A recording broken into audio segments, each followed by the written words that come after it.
These are all official Formula One cars worth millions of dollars, yet they're all seemingly abandoned. Every season, at least 20 cars are discarded to make place for the new and updated model. Lando Norris with a move of the hairpin, the top two in the World Championship side by side. But what happens to the old ones? From ending up in huge collections to random guys' garages, the stories of these old F1 cars are quite frankly unbelievable, especially this one.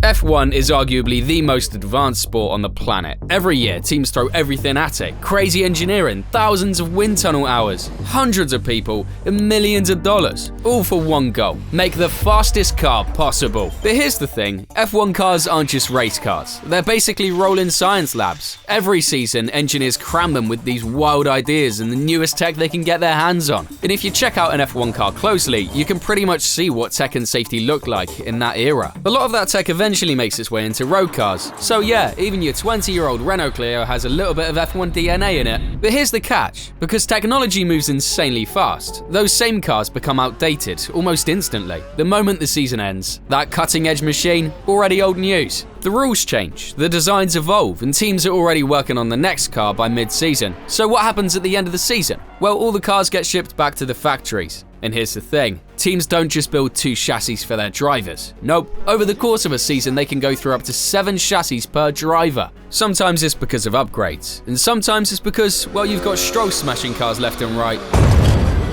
Wow, that is a big hit. His own or someone else's, doesn't matter. Now, if a team has leased engines or other parts from a manufacturer, those have to be returned. For example, Haas, which basically runs Ferrari parts, has to ship everything back to Maranello. Just like McLaren does with their Mercedes engines, the manufacturers are the ones who keep all the goodies. Meanwhile, the teams are already juggling parts for the next season, and a lot of that stuff can still be useful. Some components still have valuable tricks up their sleeves. That's why teams have super strict management systems for all these parts. They check if they can be used in future upgrades, fitted into older cars, don't worry, I'll get to that, or if they're just junk now. Either way, nothing gets thrown in a box at random. Everything is carefully catalogued, tagged, and stored. From the chassis all the way down to the tiniest bolt. Because in F1, even a screw gets VIP treatment. But what about the cars themselves? Well, most teams have a heritage department in their factories. Basically a giant vault where they stash all their old machines. The cars look like they're ready to race, but in reality, they're completely hollow inside. Just shells. McLaren show theirs off at the Technology Centre in Woking. Mercedes has them in Brackley and Brixworth, Red Bull in Milton Keynes, and of course Ferrari in Maranello. And trust me, we're talking hundreds and hundreds of cars and parts. Some are put on display like a museum so visitors can go and gawk and snap photos, while others are hidden away like state secrets. Teams like McLaren or Ferrari can have as many as 75 historic cars just chilling in storage. A lot of these cars also get shipped around from place to place to be displayed at festivals, sponsor events, and car showrooms. Sometimes sponsors even get a whole car or parts of one because it's written in their contracts. So yeah, one day you might walk into an office or a random store and see an F1 car sitting there and go, wait, what the hell? Then you notice the sponsor's logo plastered everywhere, and it all makes sense. But that's not all the teams do with their old cars. The best way to keep them alive? By driving them. Yep, you heard that right. Lots of teams still take their old cars out for show runs all over the world. The V8 era cars are especially popular, way simpler and way cheaper to run than modern ones. You've probably seen Red Bull 1,000 times doing crazy stuff with their old cars, driving through the streets of New York and San Francisco, blasting around in the snow, or putting on huge demos for fans in places like Madrid, Jeddah, or Dallas, with massive crowds turning up. Mercedes and Ferrari are the other big teams in the showrun game too. And yeah, you can imagine how expensive these events are. Because trust me, you'll never see a sketchy backmarker team pulling one off. Another place old F1 cars can end up with the drivers themselves. Yep, some teams literally hand them over as gifts. Benetton gave Schumacher his title-winning cars from 94 and 95. Red Bull hooked up Vettel with his 2011 championship car, and Ferrari even gifted Leclerc the 2019 car he scored his very first win with.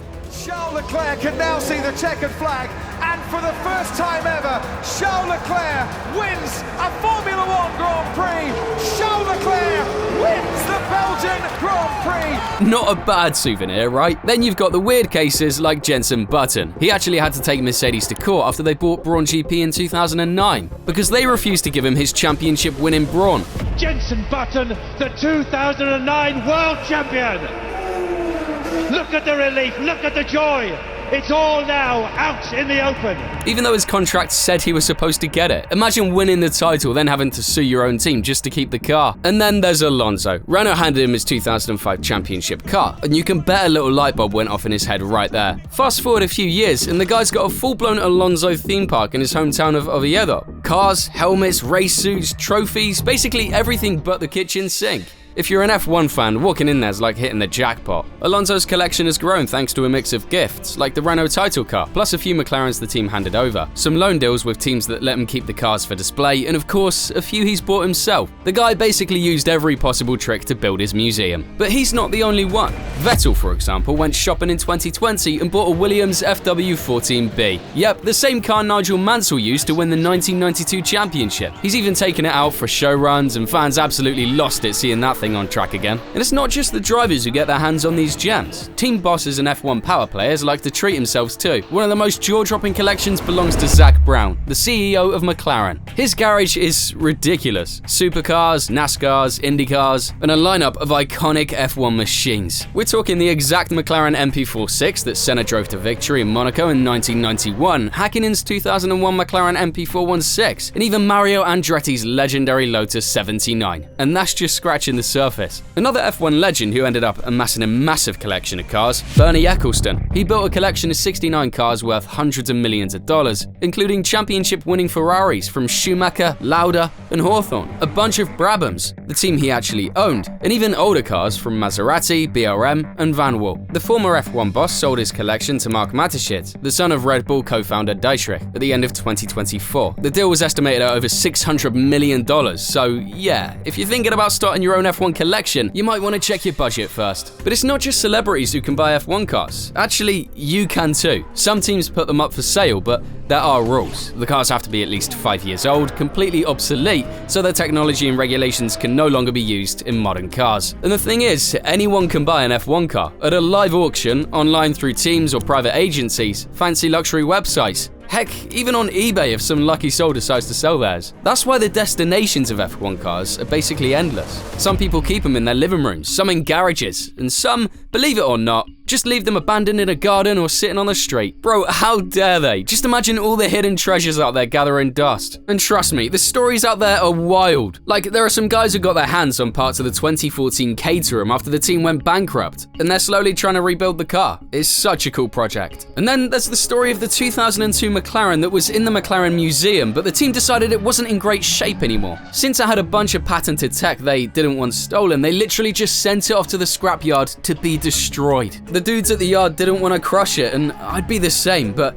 they had no choice. Just type in F1 cars for sale into Google and prepare to have your brain explode with results. But the real question is, how many kidney donations is this going to cost you? So prices vary a lot, anywhere from around $25,000 all the way up to $7.5 million, which is what some F1 cars have gone for at auction. Obviously, the price depends on the car, the team, the year, who drove it, and whether it was a championship contender or just some sketchy backmarker nobody remembers. For example, Fangio's 1954 Mercedes W196 sold for nearly $30 million in 2013, making it the most expensive F1 car ever. But the real money killer, whether the car still has its engine. The engine is by far the priciest part. You could grab an empty car and use it as a fancy living room decoration, or hey, a giant bed if that's your vibe. Or you could spring for a fully loaded car that you could actually take out on track. And here's the kicker. A new F1 engine can cost up to $11 million, or even $16 million for the latest ones. But buying it? That's just step one. Maintenance is where it gets really crazy. Trust me, watching through YouTube tutorials won't make it magically start. You need a full pit crew of mechanics and experts just to keep it alive. There are some companies that do all this for you though. Maintenance, storage, even driving training so you can actually take the car out on track.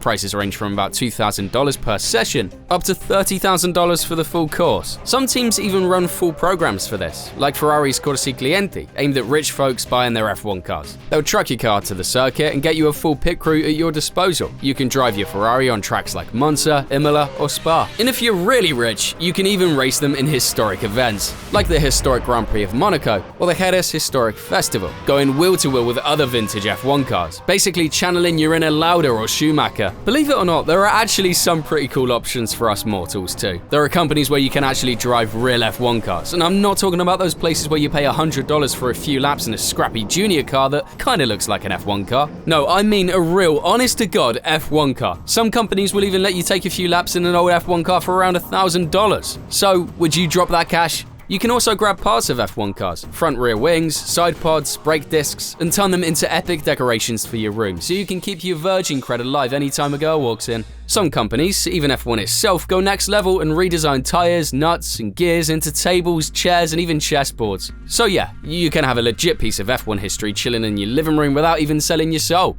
Though, don't expect it to come with an IKEA price tag. So, yep, there are a ton of places an old F1 car can end up. Did you imagine there would be this many? If you like this video, I've got another one here that you'll love too. And as always, thank you for watching.